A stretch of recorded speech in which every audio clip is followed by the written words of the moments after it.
हाँ भाई, good morning. तो आज अब बात करेंगे मेवाड़। सबसे महत्वपूर्ण पार्ट है और एग्ज़ाम की दृष्टि से भी सबसे महत्वपूर्ण टॉपिक है मेवाड़ का इतिहास। विश्व का सबसे विस्तृत इतिहास है मेवाड़ का इतिहास। विश्व का सबसे विस्तृत इतिहास है, यानी एक ही वंश ने एक स्थान पर सर्वाधिक समय तक शासन किया है। हम बात करेंगे मेवाड़ के बारे में। पहले कुछ सामान्य जानकारियाँ, उसके बाद कौन कौन शासक हुए, कौन कौन क्या क्या घटनाएं घटित हुई हैं, उन सब का अध्ययन करते हैं। तो आज का हमारा चैप्टर होगा मेवाड़ का इतिहास।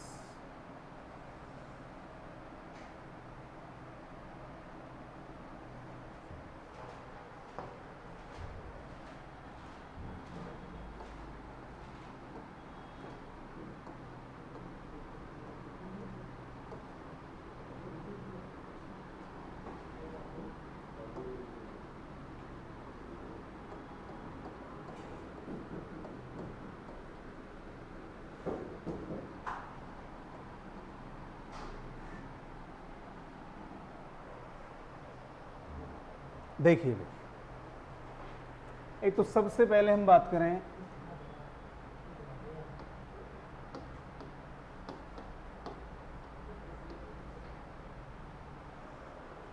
मेवाड़ रियासत में कौन कौन से जिले शामिल हैं। पहले तो ये बात करते हैं पर मेवाड़ में क्या क्या शामिल है, कौन कौन सा क्षेत्र शामिल है।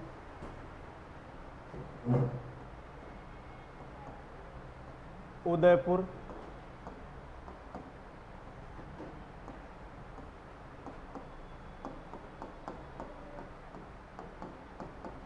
चित्तौड़गढ़,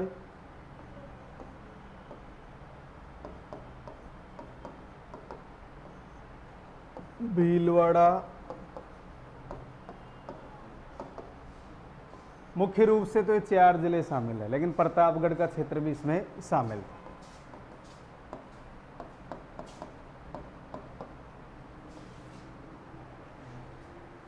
प्रतापगढ़ का क्षेत्र भी इसमें शामिल है।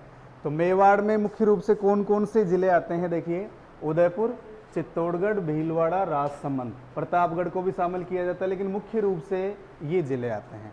ठीक है। इसी प्रकार यदि हम बात करें, यहाँ जो शासन करेगा वो कौन सा वंश शासन कर रहा है,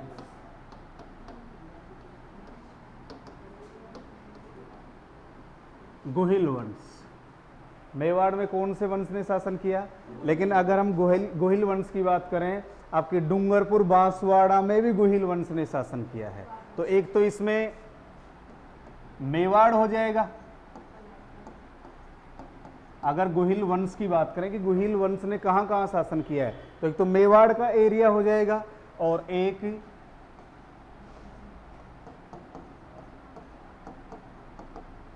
बांसवाड़ा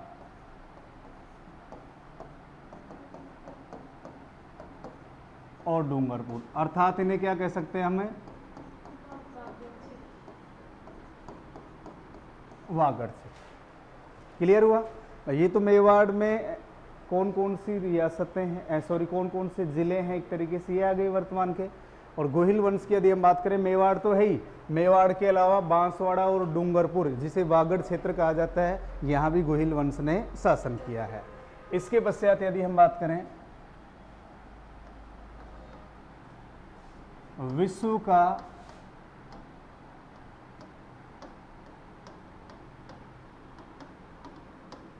सबसे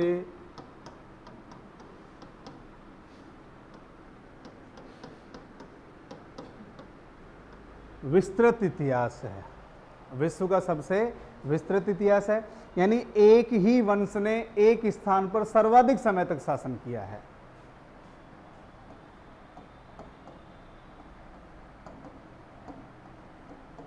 एक वंश,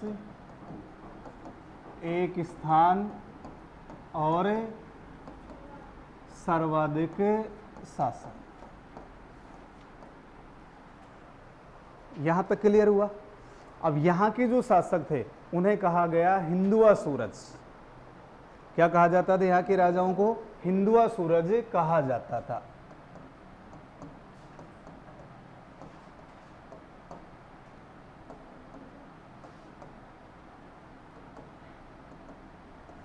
तो कहाँ के राजाओं को या कहाँ के शासकों को हिंदुआ सूरज कहा जाता है? मेवाड़। कहाँ के? मेवाड़। इसी प्रकार यदि हम बात करें यहाँ के शासकों को रावल, राणा,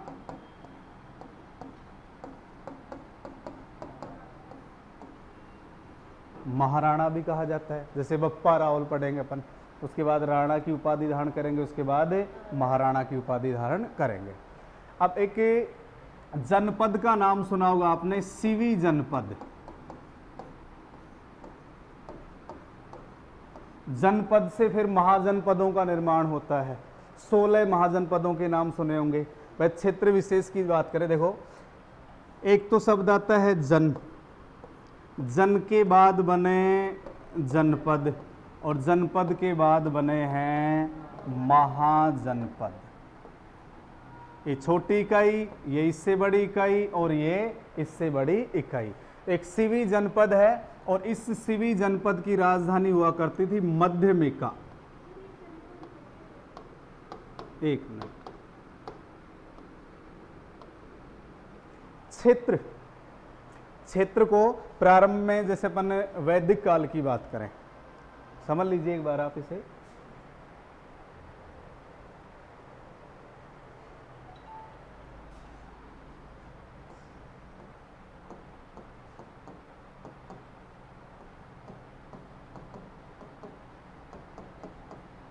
सिंधु सभ्यता के बाद वैदिक सभ्यता आती है, जिसे वैदिक संस्कृति कहा जाता है, और इसका समय है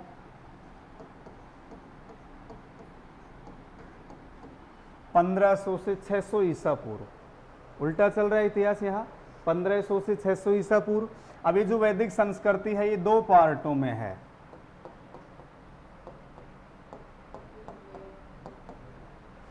ऋग्वैदिक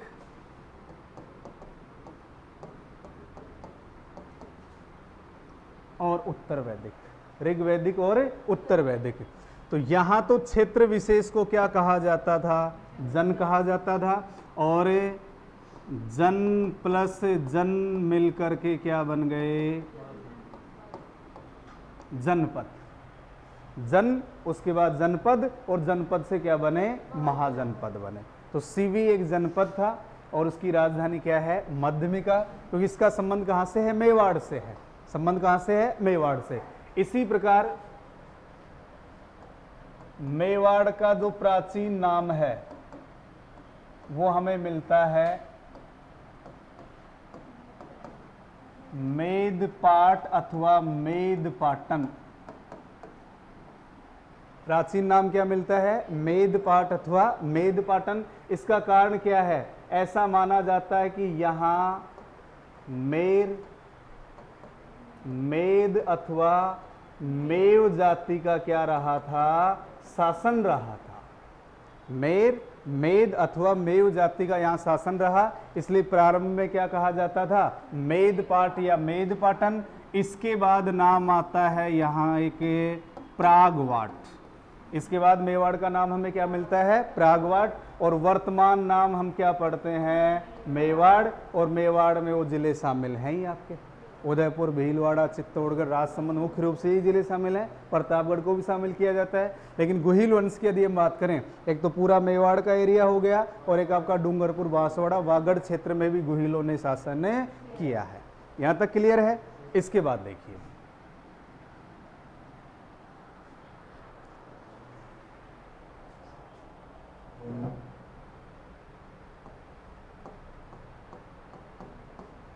मूणोत नैणसी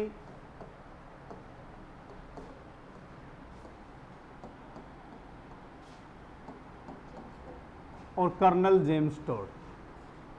मूणोत नैणसी और कर्नल जेम्स टोड, इन्होंने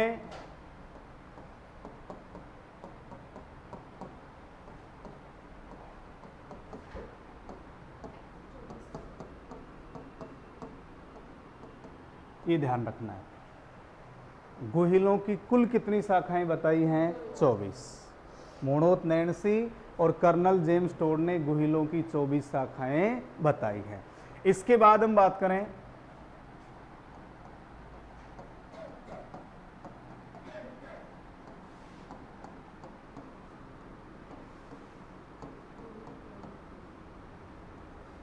गुहिल कौन थे? गुहिल कौन थे? इसके बारे में भी हमें अलग अलग मत देखने को मिलते हैं कि गुहिल कौन थे। जैसे अपन बात करें नंबर 1,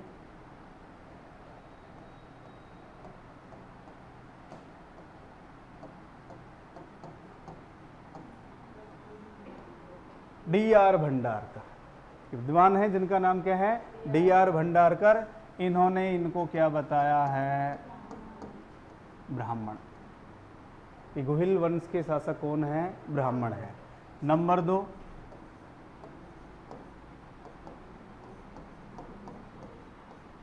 कर्नल टोड ने इनका संबंध कहां से बताया है? वल्लभी का शासक है शिलादित्य। कर्नल टोड ने गुहिलों का संबंध कहां से बताया है? वल्लभी गुजरात में है। वल्लभी कहां है? गुजरात में। और वल्लभी का शासक कौन है? शिलादित्य। इसका वंशज बताया किसको? गुहिल, क्योंकि गुहिल वंश का संस्थापक कौन होगा? गुहिल, जिसे गुहादित्य, गुहदत्त के नाम से जाना जाता है, वो आगे बात करेंगे अपन। इसी प्रकार नंबर 3 पे बात करें, अबुल फजल।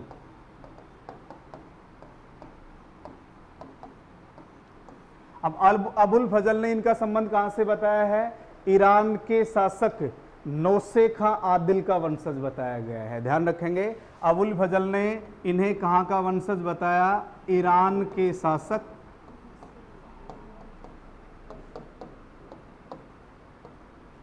नौसे खां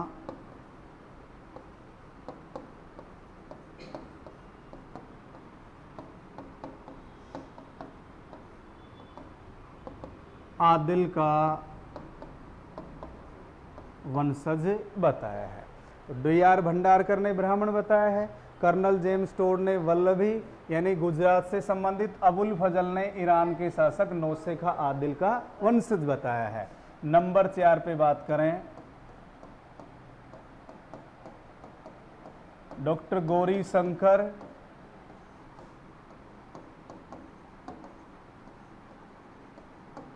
हीराचंद ओझा।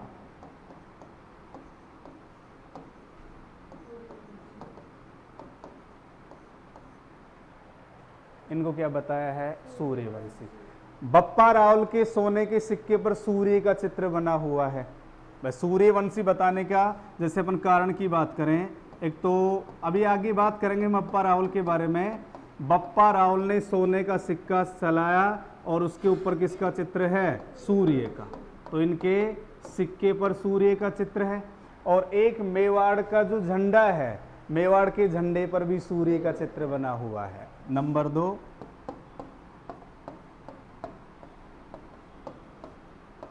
सूर्य की आकृति है।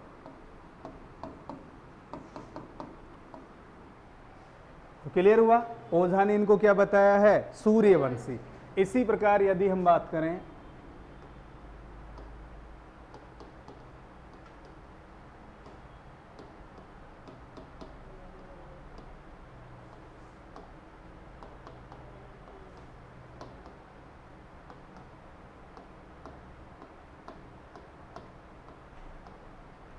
कुल देवता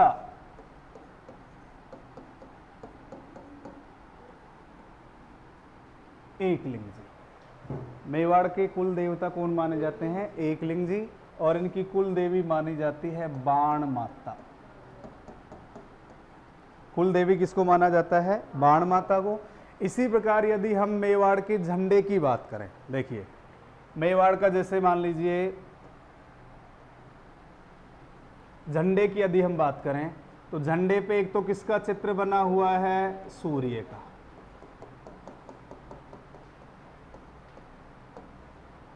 सूर्य का चित्र बना हुआ है। एक साइड में एक योद्धा बना हुआ है, योद्धा जिसका संबंध कहां से है? मेवाड़ से। मेवाड़ का कोई एक शासक का चित्र बनाया हुआ, योद्धा का चित्र बनाया हुआ है। और एक साइड में किसका चित्र है? भील। आपको याद हो, भीलों का सम्मान है मेवाड़ के इतिहास में, क्योंकि राज्य चिन्ह में भीलों को अंकित किया गया है। सबसे बड़ी बात है, मेवाड़ का राज्य चिन्ह या मेवाड़ का झंडा, एक साइड में तो मेवाड़ के योद्धा का चित्र है और एक साइड में भील का एक चित्र है, क्योंकि आपको याद हो हल्दी घाटी के युद्ध में पूंजा भील ने, हल्दी घाटी के युद्ध में पूंजा भील ने महाराणा प्रताप की सहायता की थी। और इस झंडे पर लिखा हुआ है, क्या लिखा हुआ है भाई, एक लाइन लिखी हुई है, चलो मैं यहां लिखता हूं, जो दृढ़ राखे धर्म को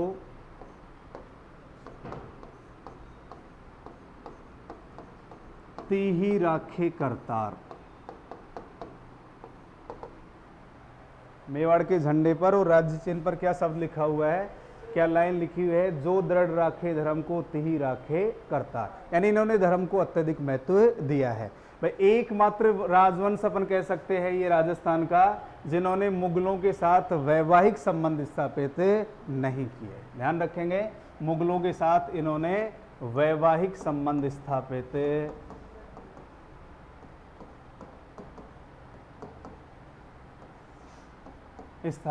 नहीं किए। अब इस वंश का जो संस्थापक है, संस्थापक का नाम क्या है,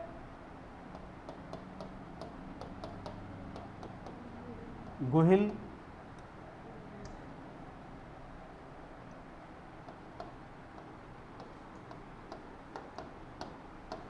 गुहैदत्त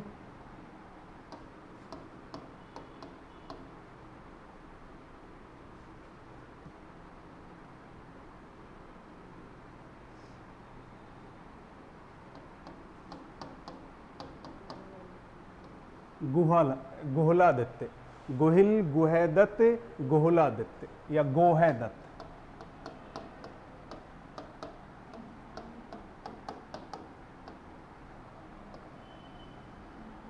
ये गुहिल वंश का संस्थापक था, एक ही व्यक्ति है, एक नाम अन्य मिलते हैं इनके। अब इन्होंने 566 ईस्वी में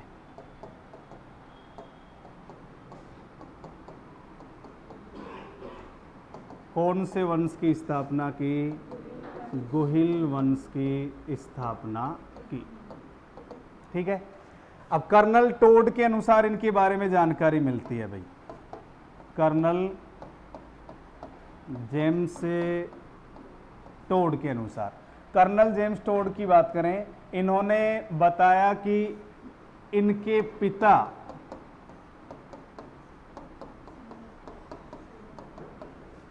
शिलादित्य कहाँ के शासक थे, वल्लभी के शासक थे। कर्नल टोड ने बताया कि इनके पिता शिलादित्य वल्लभी गुजरात के शासक थे और शिलादित्य पर आक्रमण किया गया विदेशियों के द्वारा और ये इस आक्रमण में मारे गए। शिलादित्य पर आक्रमण किया गया और ये मारे गए। माता का नाम क्या है,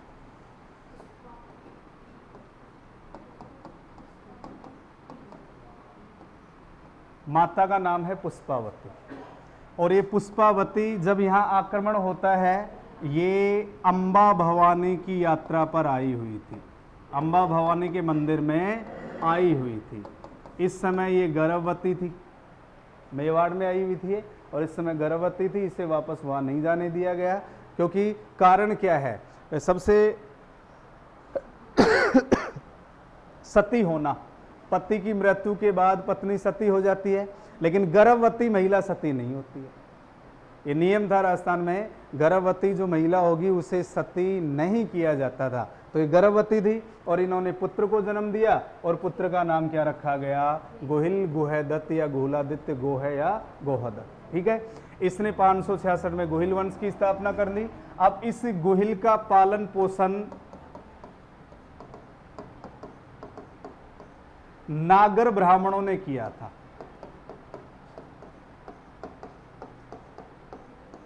पालन पोषण ब्राह्मणों के द्वारा, जो किस गोत्र से संबंधित है, नागर गोत्र से संबंधित हैं।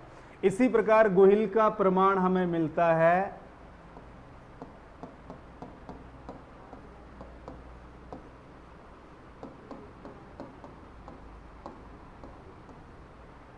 2000 सिक्के मिले हैं इसके। आगरा से इसके 2000 सिक्के मिले हैं और इन पर श्री गुहिल शब्द का हमें उल्लेख मिलता है। तो गुहिल वंश का संस्थापक कौन हो गया? गुहिल 566।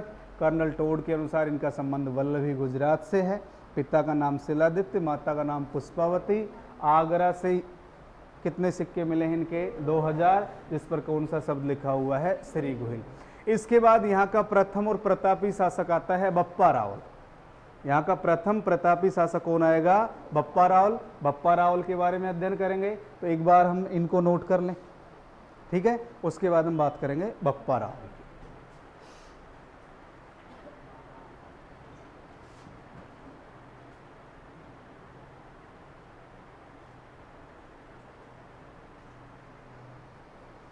लिखिए अभी।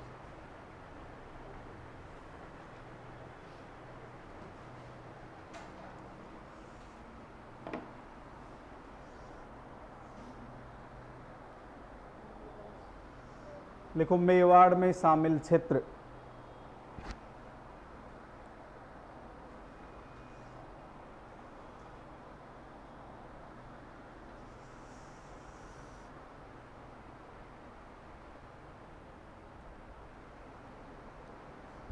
मेवाड़ में शामिल क्षेत्र: उदयपुर, चित्तौड़गढ़, भीलवाड़ा, राजसमंद, प्रतापगढ़।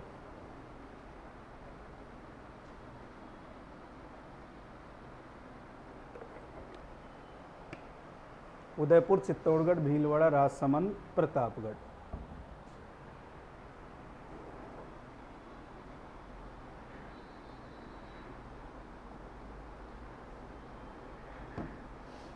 इसके बाद लिखो गुहिल वंश ने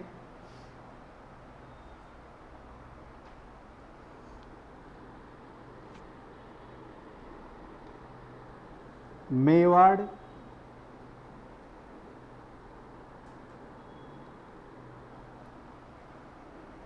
डूंगरपुर व बांसवाड़ा में शासन किया।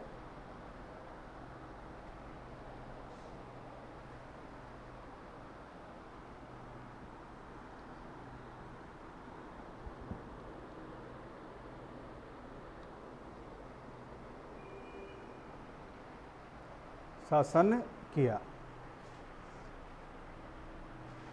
मेवाड़ का इतिहास विश्व का सबसे विस्तृत इतिहास है।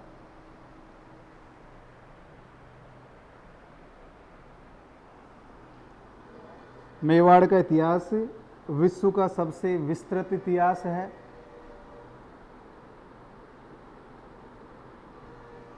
अर्थात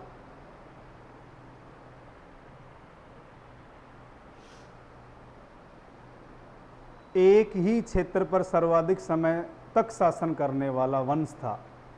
अर्थात एक ही क्षेत्र पर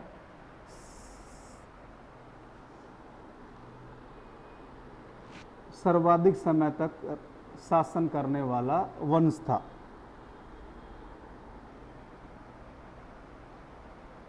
कई बार पूछ लिया जाता है, महाभारत काल में सिवी जनपद कहा जाता था इस क्षेत्र को। तो सिवी लिखो महाभारत काल में मेवाड़ का क्षेत्र किस नाम से जाना जाता था? सिवी जनपद के नाम से। और इसकी राजधानी कई बार पूछा जा चुका है, राजधानी क्या है? मध्यमिका।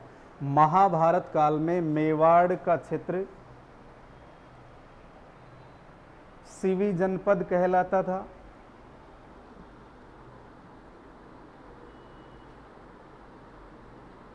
जिसकी राजधानी मध्यमिका थी।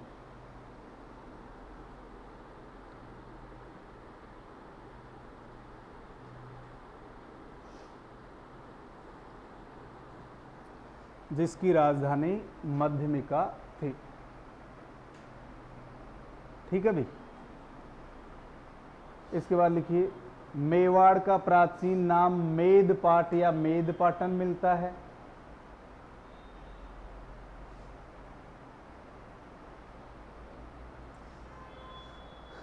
मेवाड़ का प्राचीन नाम मेदपाट या मेदपाटन मिलता है।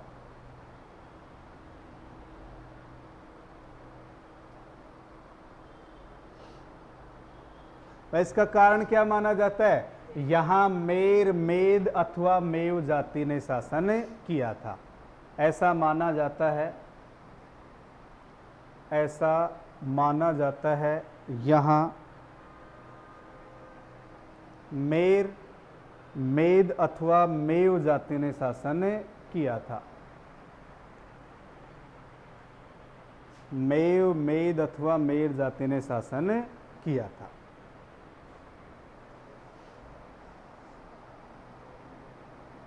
ठीक है भाई। अब यहां के शासक क्या कहलाते हैं? हिंदुआ सूरज। लिखिए, मेवाड़ के शासक हिंदुआ सूरज कहलाए।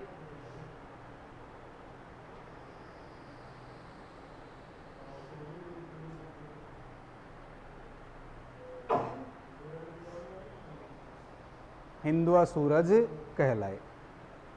नैनसी यानी मोहनोत नैनसी और कर्नल जेम्स टोड ने गुहिलों की कुल कितनी शाखाएं बताई हैं? 24 शाखाएं। नेक्स्ट लाइन लिखेंगे, हिंदुआ सूरज कहलाए। मेवाड़ के शासक हिंदुआ सूरज कहलाए। इसके बाद लिखेंगे, मोहनोत नैनसी व कर्नल जेम्स टोड ने, मोहनोत नैनसी व कर्नल जेम्स टोड ने गुहिलों की 24 शाखाएं बताई हैं।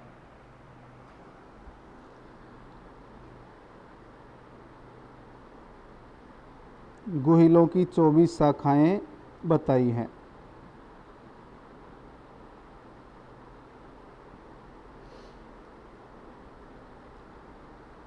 ठीक है भाई। इसके बाद ये लिखिए, कुल देवता एकलिंग जी।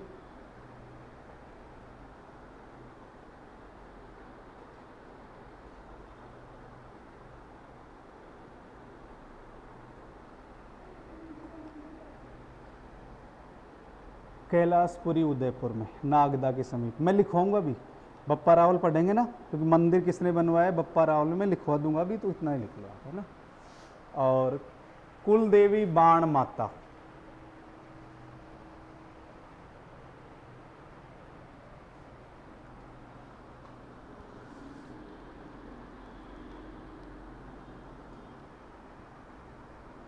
क्लियर। अब लिखिए, गुहिल कौन थे? गुहिल कौन थे?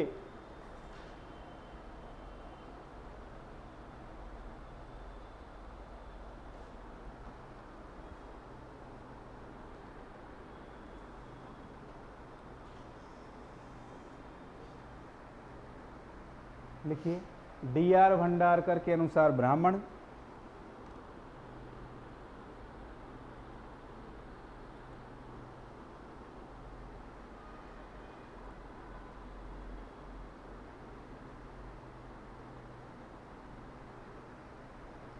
डी.आर. भंडारकर के अनुसार ब्राह्मण।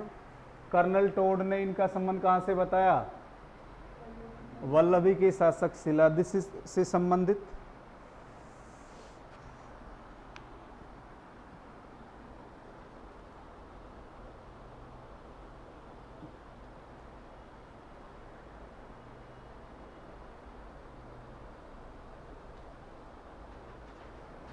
अबुल फजल ईरान के शासक नौशेखा आदिल का वंशज।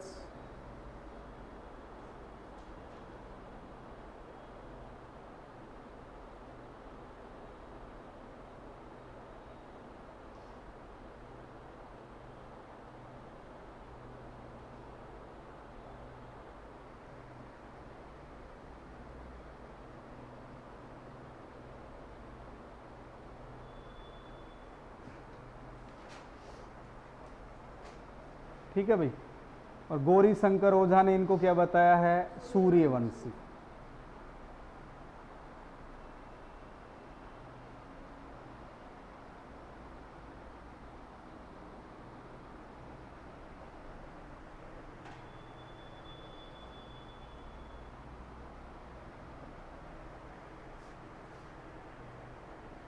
ये तो अपन बात करेंगे, सिक्के पर सूर्य का चित्र बना हुआ है, झंडे पर। अब राज्य चिन्ह या झंडा, मेवाड़ का राज्य चिन्ह या झंडा, मेवाड़ का राज्य चिन्ह अथवा झंडा।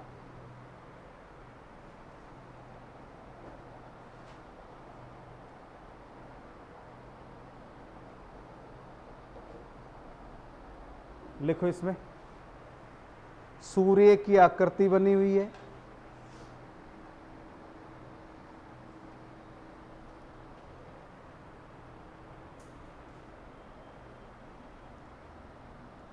सूर्य की आकृति बनी हुई है, ठीक है। एक तरफ मेवाड़ का योद्धा और दूसरी तरफ भील योद्धा का चित्र है। एक तरफ मेवाड़ का योद्धा तथा दूसरी तरफ भील योद्धा का चित्र है।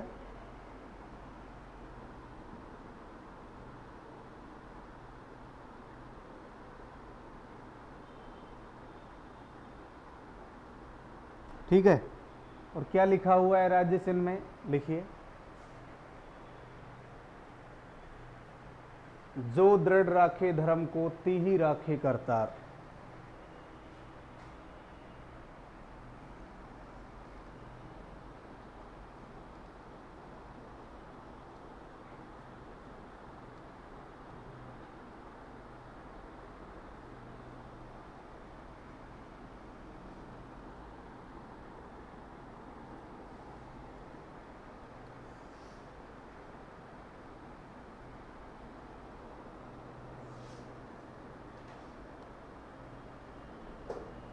ठीक है भाई, एक लाइन और लिख लीजिए, नेक्स्ट लाइन। मेवाड़ के राजाओं ने मुगलों के साथ वैवाहिक संबंध स्थापित नहीं किए। मेवाड़ के राजाओं ने मुगलों के साथ वैवाहिक संबंध स्थापित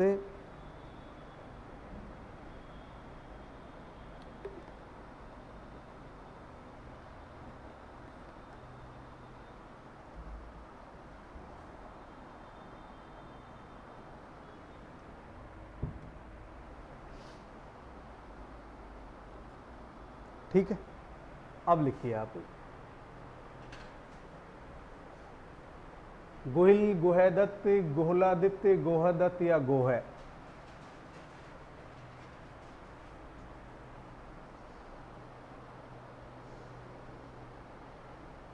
गोहिल, गोहदत्त, गोहलादित्य, गोहदत्त या गोह।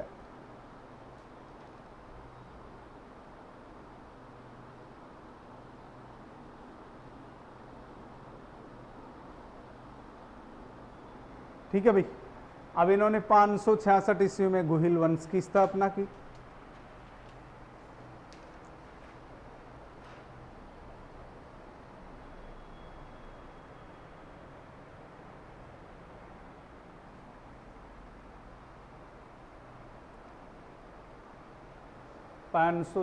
ईस्वी में गुहिल वंश की स्थापना की। पिता का नाम लिख लीजिए शिलादित्य। पिता का नाम शिलादित्य। तो शिलादित्य का संबंध कहां से है? वल्लभी, गुजरात से। माता का नाम पुष्पावती।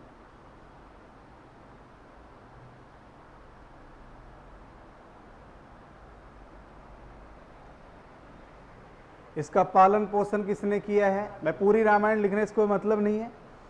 यानी गुहिल का पालन पोषण नागर ब्राह्मणों के द्वारा किया गया। गुहिल का पालन पोषण नागर ब्राह्मणों के द्वारा किया गया।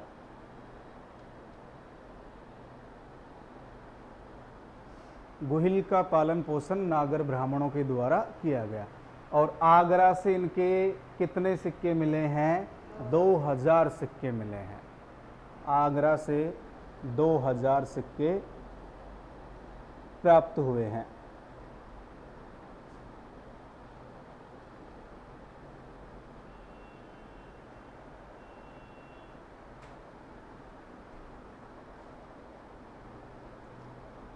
क्लियर यहां तक?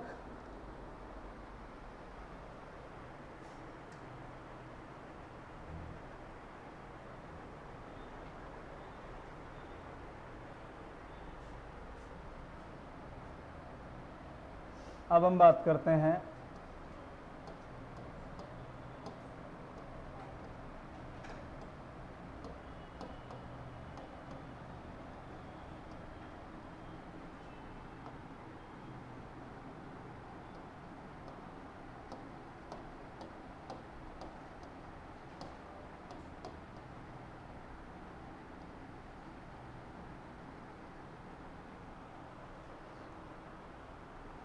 बप्पा रावल 734 से 753 ईस्वी। ठीक है भाई, अब समझिए, पहले आराम से समझिए। एक तो ये प्रारंभिक गुहिल वंश में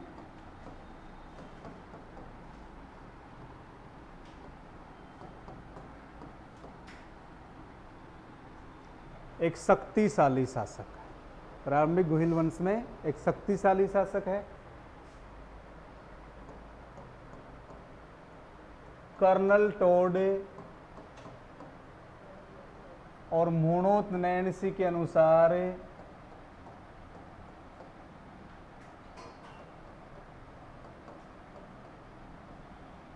हारित ऋषि की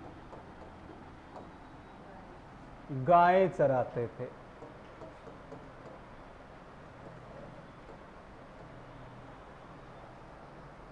कर्नल टोड और मोनोतनैन्सी के अनुसार हारित ऋषि की गायें चराते थे।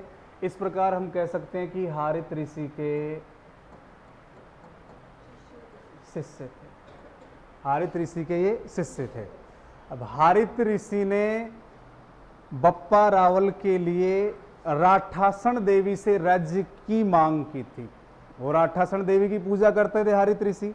उन्होंने राठासन देवी से इनके लिए राज्य की मांग की थी, ध्यान रखेंगे। तो हारित ऋषि ने कौन सी देवी से? राठासन देवी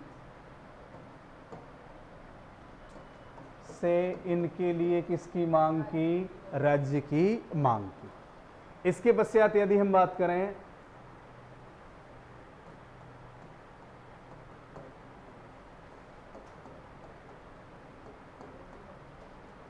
डॉक्टर गौरी शंकर ओझा के अनुसार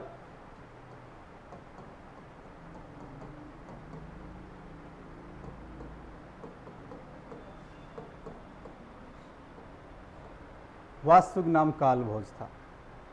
डॉक्टर गौरी शंकर ओझा के अनुसार बप्पा रावल का वास्तविक नाम क्या था? कालभोज। और इन्होंने क्या कहा कि जो बप्पा रावल है, बप्पा रावल तो इनकी उपाधि।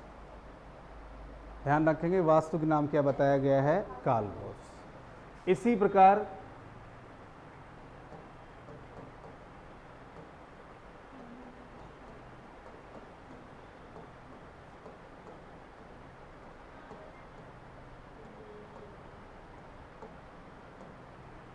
इनकी कौन सी उपाधि है? हिंदुआ सूरज। उपाधि कौन सी है? हिंदुआ सूरज।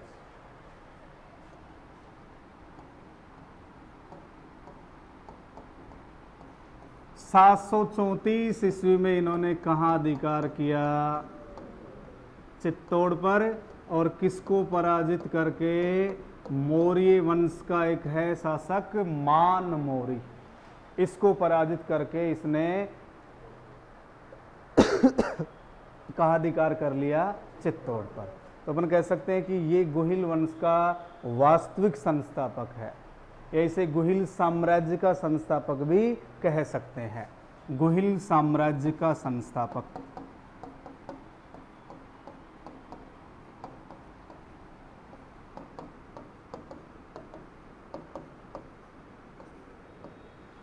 इनका बचपन व्यतीत हुआ था नागदा में, ध्यान रखेंगे भाई।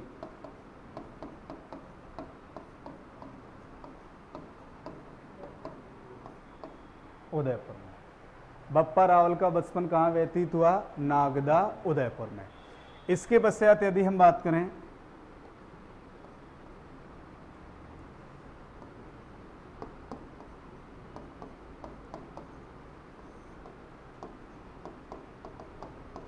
कुंभलगढ़ प्रशस्ति में इन्हें कहा गया है विप्र यानी ब्राह्मण। बप्पा रावल को कुंभलगढ़ प्रशस्ति में क्या बताया गया है? विप्र। विप्र का अर्थ क्या होता है? ब्राह्मण। इसी प्रकार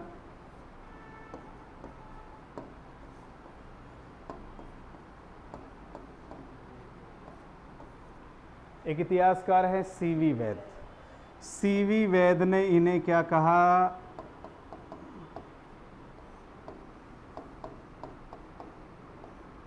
मेवाड़ का चार्ल्स मार्टल।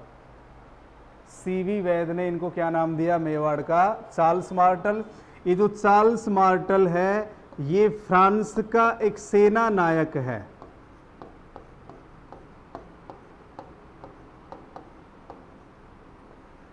चार्ल्स मार्टल कौन था, फ्रांस का एक सेना नायक था।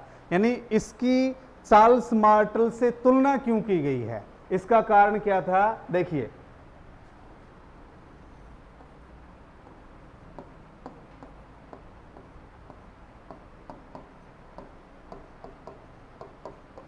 जो अरब आक्रमणकारी भारत में आक्रमण कर रहे थे, अरब आक्रमणकारियों के घमंड को इन्होंने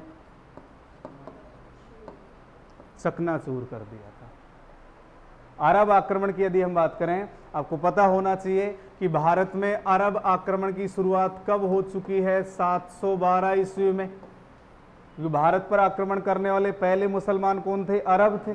पहले मुसलमान कौन थे, अरब। और 712 ईस्वी में आपने नाम सुना होगा मोहम्मद बिन कासिम, मोहम्मद बिन कासिम। और इस मोहम्मद बिन कासिम ने कहां पर आक्रमण किया था, सिंध। और सिंध का राजा हुआ करता था दाहिर अथवा दारा, दाहिर अथवा दारा। इसी मोहम्मद बिन कासिम ने भारत में पहली बार कौन सा कर लगाया था, जजिया कर लगाया था। इसी मोहम्मद बिन कासिम ने भारत में कौन सा कर लगाया, जजिया कर। तो जिस प्रकार यूरोप में मुसलमानों के बढ़ते हुए प्रभाव को किसने रोक दिया था, चार्ल्स मार्टल ने रोक दिया था, उसी प्रकार भारत में अरब मुसलमान आक्रमणकारियों के प्रभाव, बढ़ते हुए प्रभाव को रोकने वाले कौन थे, बप्पा रावल। इसीलिए इन्हें क्या कहा गया, मेवाड़ का चार्ल्स मार्टल। तो चार्ल्स मार्टल का संबंध कहां से है, फ्रांस के सेना नायक। ये कौन थे, फ्रांस के सेना नायक। क्लियर हुआ यहां तक। इसके बाद देखिए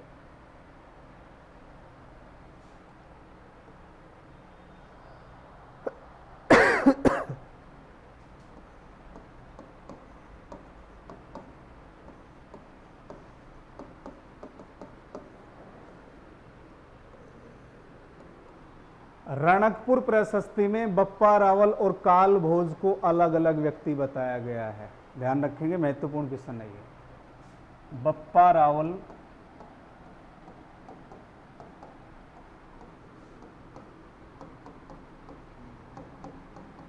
व काल भोज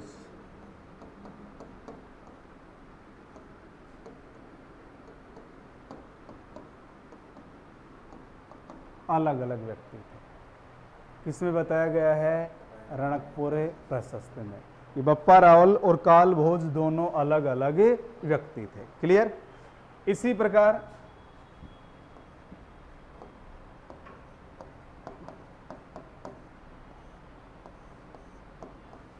बप्पा रावल के बारे में कुछ कहावतें प्रचलित हैं। इनके बारे में कुछ कहावतें प्रचलित हैं। जैसे नंबर 1,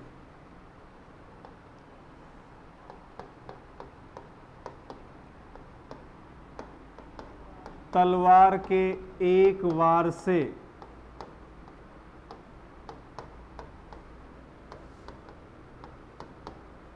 दो भैंसों की बलि देना।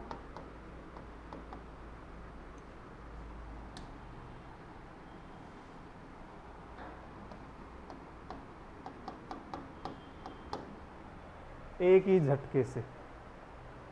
नंबर 2,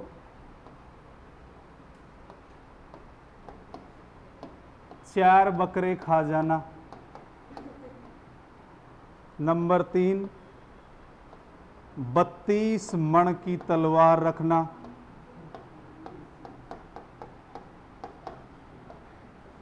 नंबर 4, 16 हाथ का दुपट्टा रखना।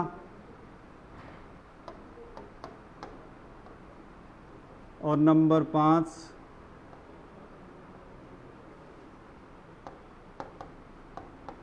35 हाथ की धोती पहनना।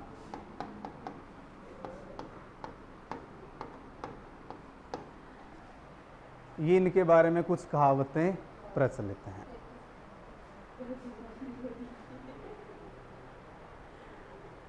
ठीक है, इसके बाद देखिए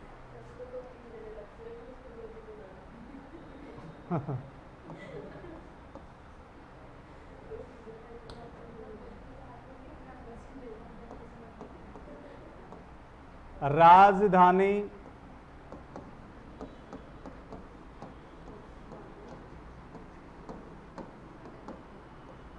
नागदा। बचपन भी कहाँ व्यतीत हुआ? नागदा में। राजधानी भी किसको बनाया?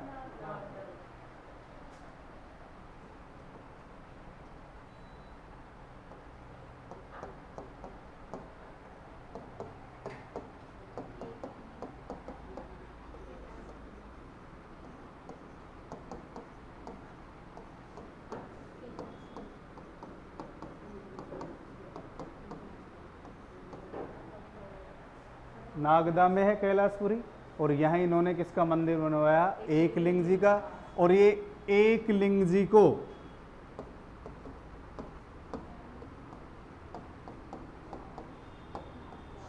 स्वयं का राजा मानते हैं।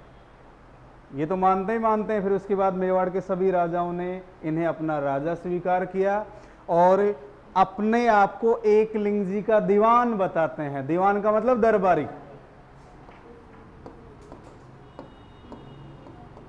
स्वयं को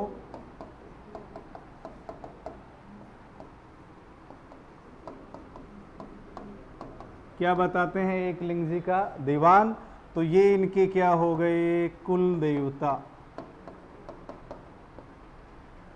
मेवाड़ के राजाओं के कुल देवता कौन है? एकलिंग जी। ठीक है।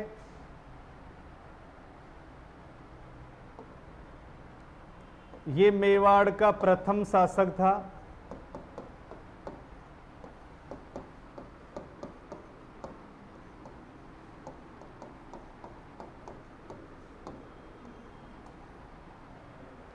सोने के सिक्के चलाए।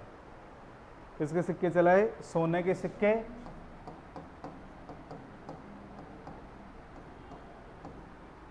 और सोने के सिक्के का वजन कितना है? 115 ग्रेन। जैसे वर्तमान में अपन बोलते हैं ग्राम बोलते हैं, तो ग्रेन भी क्या है? वजन की एक मात्रा है। तो 115 ग्रेन के सोने के सिक्के चलाए। इसी प्रकार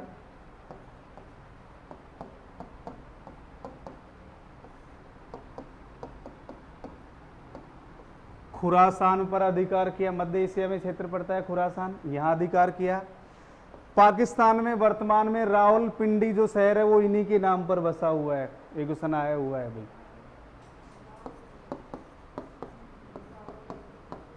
रावलपिंडी शहर का नामकरण इनके नाम पर हुआ है भाई।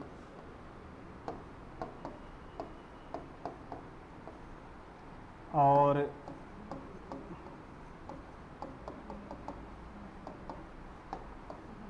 मृत्यु 734 में बने थे, 53 में इनकी मृत्यु हुई है। 34 से 53। इनकी समाधि कहाँ है? और इस समाधि को बप्पा रावल का मंदिर कहा जाता है।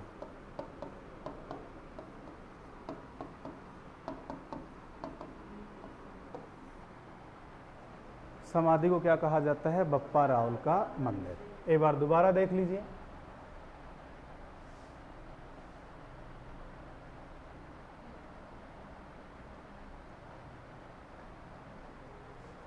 मेवाड़ के प्रारंभिक शासकों में एक शक्तिशाली शासक थे।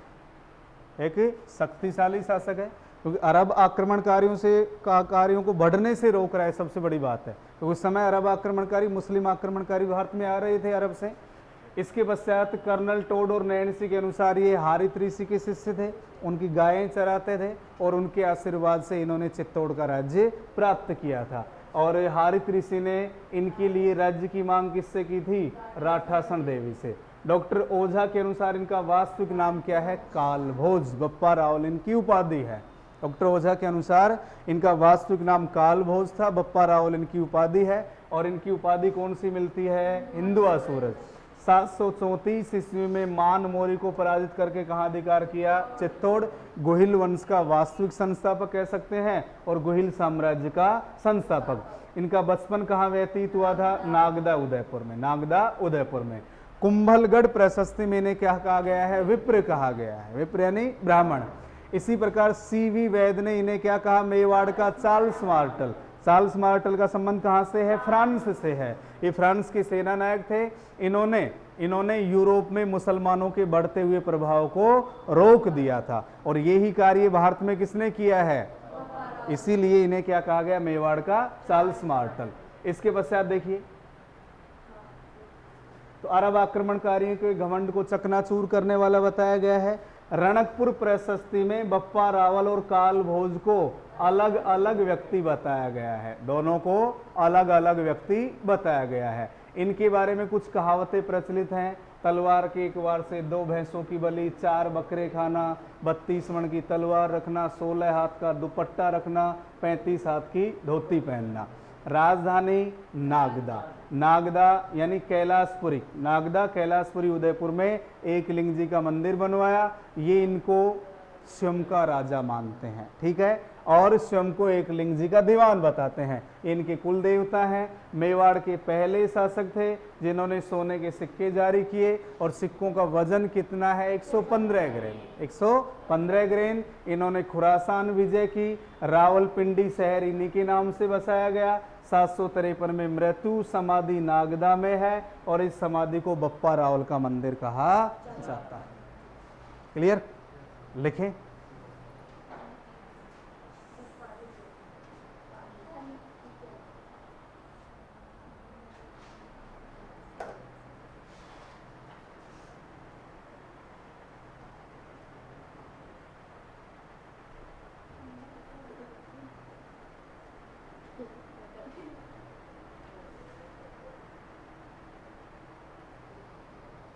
ठीक है, लिखिए।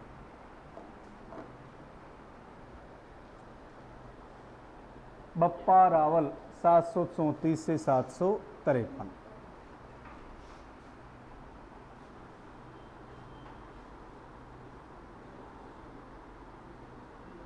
लिखो भाई। प्रारंभिक मेवाड़ का एक शक्तिशाली शासक था।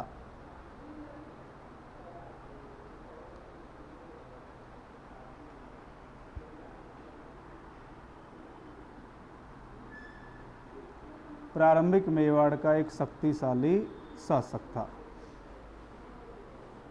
कर्नल टोडवे मुणोत नैन्सी के अनुसार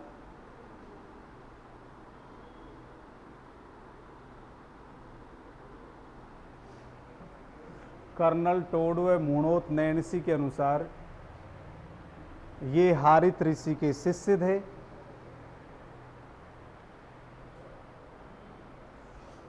तथा उनकी गायें चराते थे।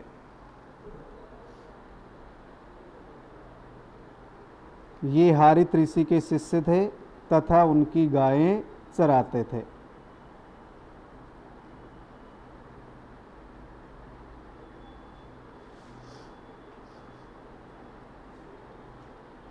हारित ऋषि ने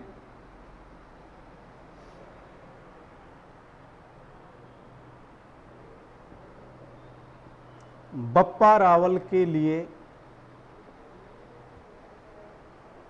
हारित ऋषि ने बप्पा रावल के लिए राठासन देवी से राज्य की मांग की थी।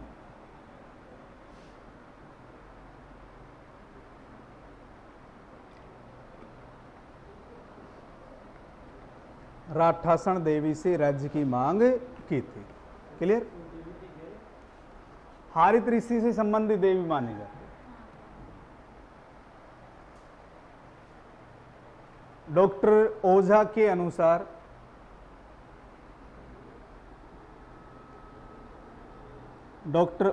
के अनुसार बप्पा रावल का वास्तविक नाम काल भोज था।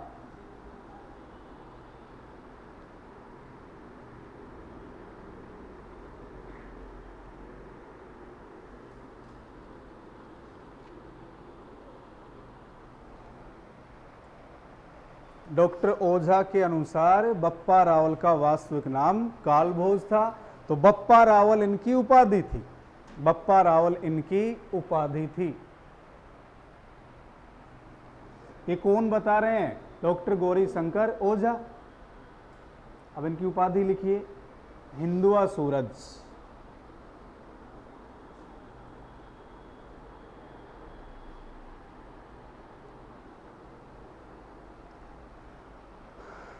उपाधि हिंदुआ सूरज।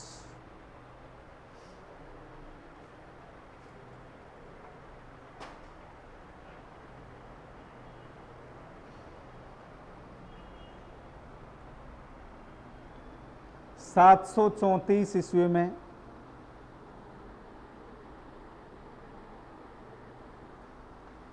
चित्तौड़ के शासक मान मोरी को पराजित करके, वह समय चित्तौड़ पर किसका शासन है? मान मोरी का। चित्तौड़ के शासक मान मोरी को पराजित करके चित्तौड़ पर अधिकार किया। चित्तौड़ के शासक मान मोरी को पराजित करके चित्तौड़ पर अधिकार किया। इसकी जानकारी राज प्रशस्ति से मिलती है।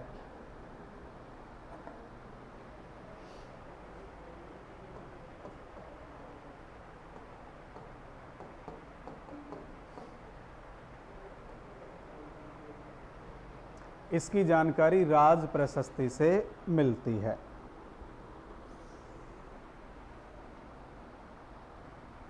ठीक है भाई। इसके बाद लिखिए, कुंभलगढ़ प्रशस्ति में क्या कहा गया है इनको? विप्र। सीवी वैद ने क्या कहा? मेवाड़ का चार्ल्स मार्टल। ये मैं लिखवा दूंगा लाइन नोट डाल करके। नेक्स्ट लाइन लिखिए, कुंभलगढ़ प्रशस्ति में विप्र कहा गया है।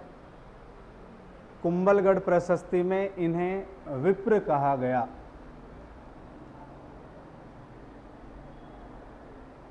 कुंभलगढ़ प्रशस्ति में इन्हें विप्र कहा गया। नेक्स्ट लिखिए, सीवी वैद ने, सीवी वैद ने इन्हें मेवाड़ का चार्ल्स मार्टल कहा।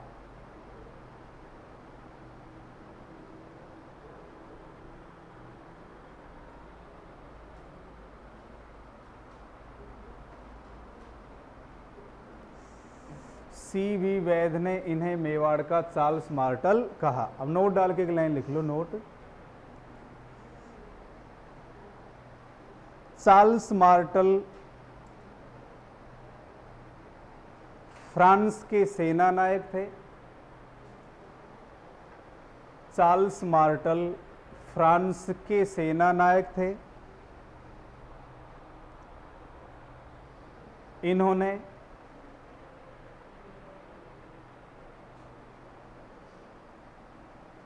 मुसलमानों के प्रभाव को यूरोप में बढ़ने से रोक दिया था। इन्होंने मुसलमानों के प्रभाव को यूरोप में बढ़ने से रोक दिया था।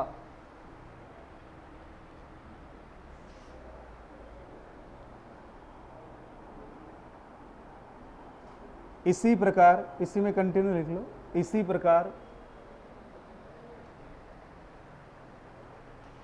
बप्पा रावल ने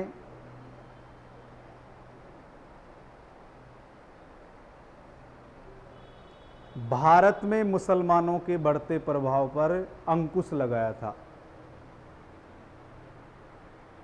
इसी प्रकार बप्पा रावल ने भारत में मुसलमानों के बढ़ते हुए प्रभाव पर अंकुश लगाया था।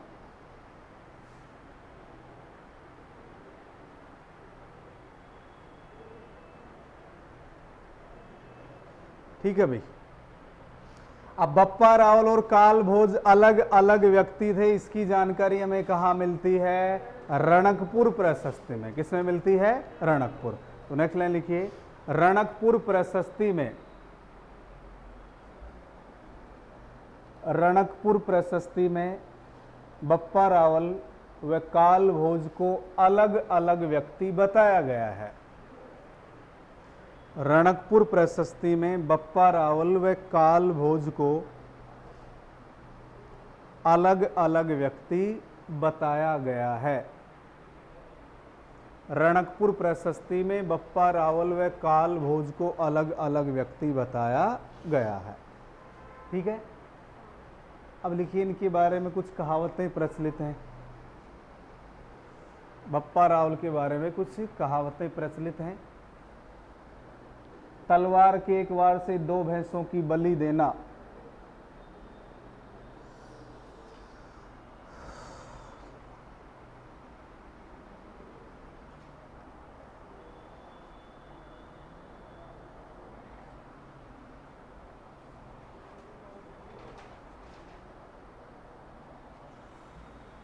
चार बकरे खाना, 32 मण की तलवार रखना, 16 हाथ का दुपट्टा रखना और 35 हाथ की धोती पहनना।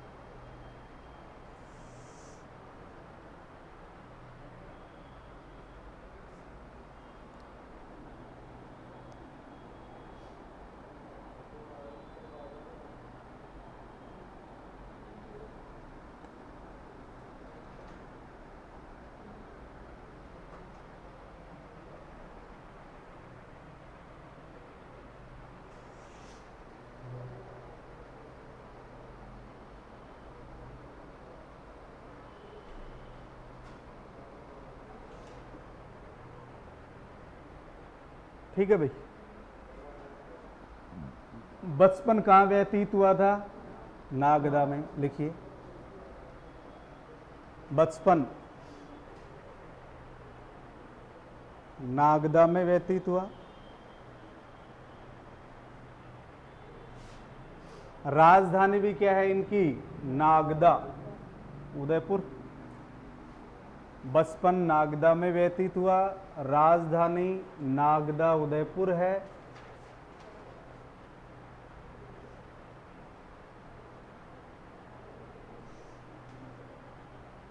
और कैलाशपुरी नागदा उदयपुर में किसका मंदिर बनवाया?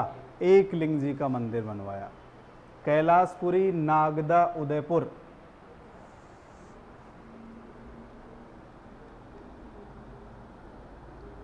कैलाशपुरी नागदा उदयपुर में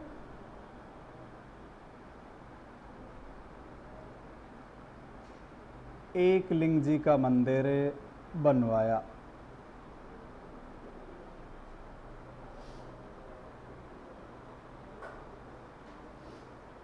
ठीक है भाई, मेवाड़ के शासक स्वयं को एकलिंग जी का दीवान मानते हैं। मेवाड़ के शासक स्वयं को एकलिंग जी का दीवान मानते हैं तथा एकलिंग जी को अपना राजा मानते हैं। स्वयं को एकलिंग जी का दीवान तथा एकलिंग जी को अपना राजा मानते हैं।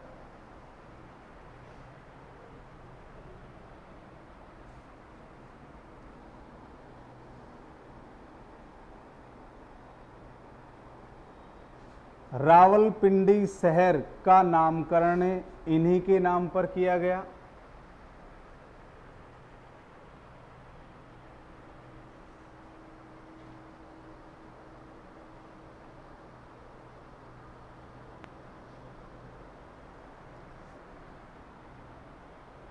रावलपिंडी शहर का नामकरण इन्हीं के नाम पर किया गया, जो वर्तमान में कहाँ है? पाकिस्तान में। ठीक है भाई,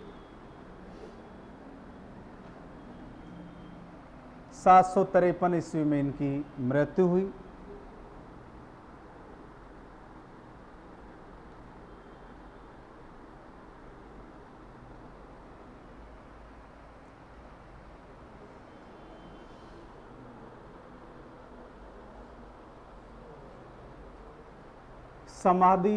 समाधि नागदा में है।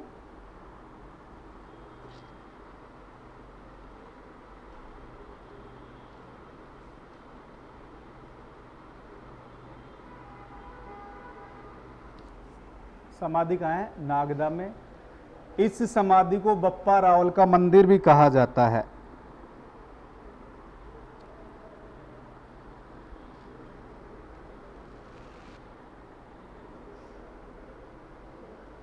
इस समाधि को बप्पा रावल का मंदिर भी कहा जाता है।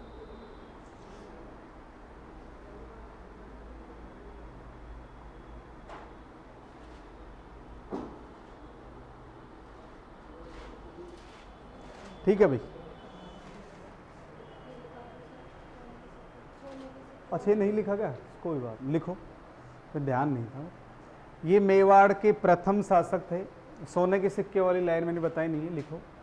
ये मेवाड़ के प्रथम शासक थे जिन्होंने सोने के सिक्के जारी किए।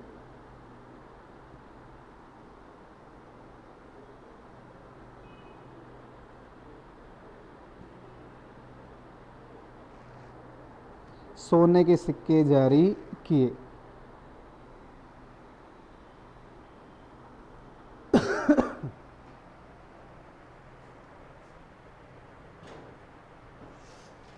ये हो गई बप्पा रावल। 10 मिनट और बता देता हूँ, फिर आप रेस्ट कर लेना, फिर ज्योग्राफी क्लास ले लेना ना। छोटा सा हो रहा है वो बता देते हैं। आ जाएंगे लगभग वो 9:30 बजे तक आ जाएंगे।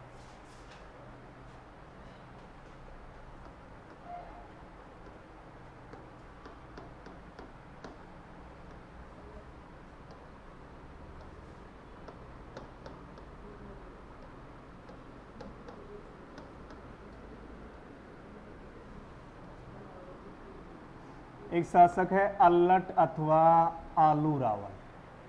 तो 3 लाइनें, कुछ नहीं है। अल्लट या आलू रावल की बात करें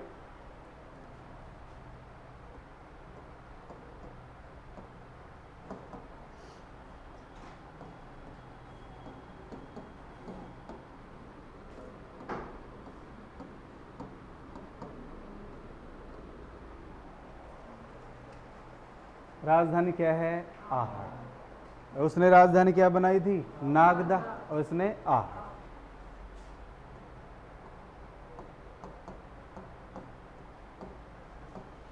आहड़ में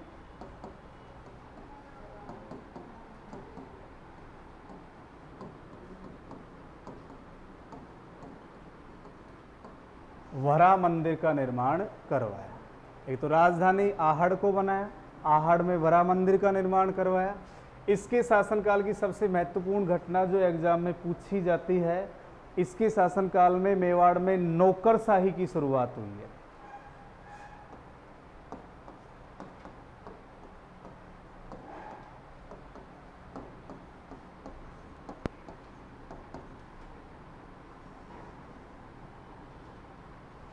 नौकरशाही समझते हो क्या?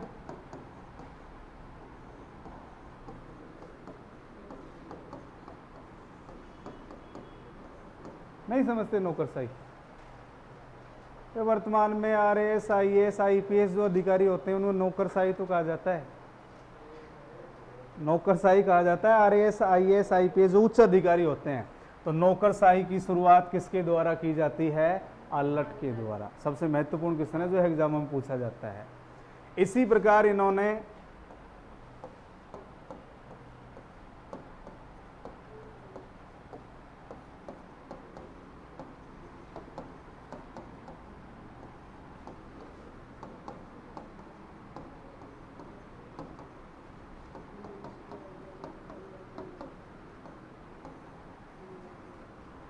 हूण वंश की राजकुमारी थी जिसका नाम क्या है? हरियादेव। इसके साथ विवाह किया। ये विदेशी हैं। हूण मध्य एशिया से आने वाले विदेशी थे।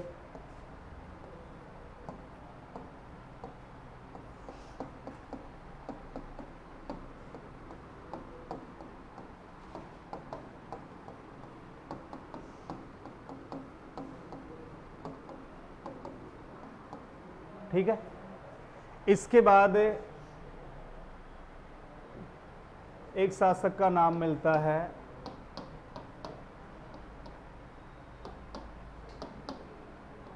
शक्ति कुमार। इसमें भी 2 लाइनें याद रखनी है।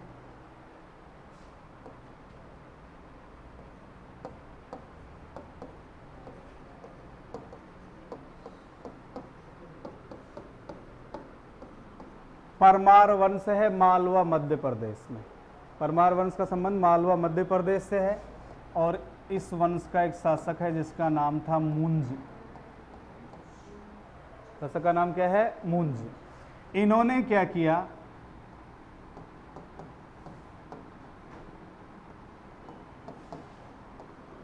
आहड़ पर आक्रमण किया और आहड़ को क्या कर दिया?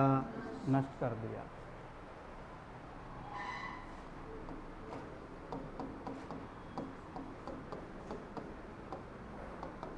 ये लो, दोबारा इसने नाहगदा को राजधानी बना दिया। आहड़ को राजधानी किसने बनाया? अल्लट ने बनाया है। किसने बनाया था? अल्लट ने। तो मूंज ने आहड़ को नष्ट कर दिया, आक्रमण किया, तो वापस ये राजधानी कहां लेके आ गया? नागदा।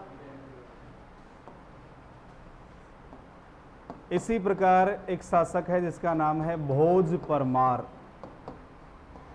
या परमार भोज भी कह सकते हैं, भोज परमार भी कह सकते हैं। ये ही परमार वंश से संबंधित शासक है। इन्होंने इसके शासनकाल में चित्तौड़ में एक मंदिर बनवाया।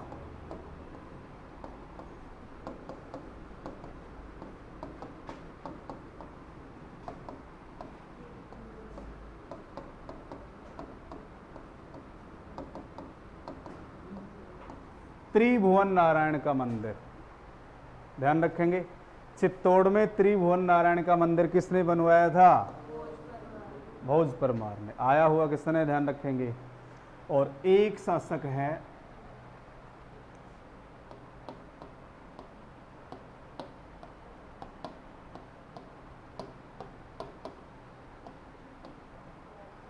तो आपको याद होना चाहिए, अजमेर के चौहानों में इससे संबंधित एक लाइन हम पढ़ चुके हैं। चौहान शासक वाकपतिराज द्वितीय ने इसको पराजित किया था। आ रहा है कुछ याद? एक लाइन याद रखनी है। तो अंबा प्रसाद कहां का शासक है? मेवाड़ का।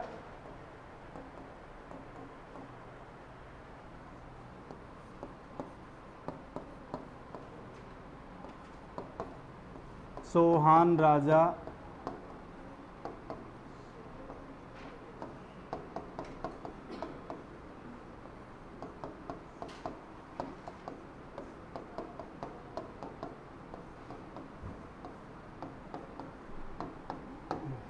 वाकपतिराज द्वितीय ने इसे पराजित किया। तो यहां तक लिख लेते हैं अपन एक बार।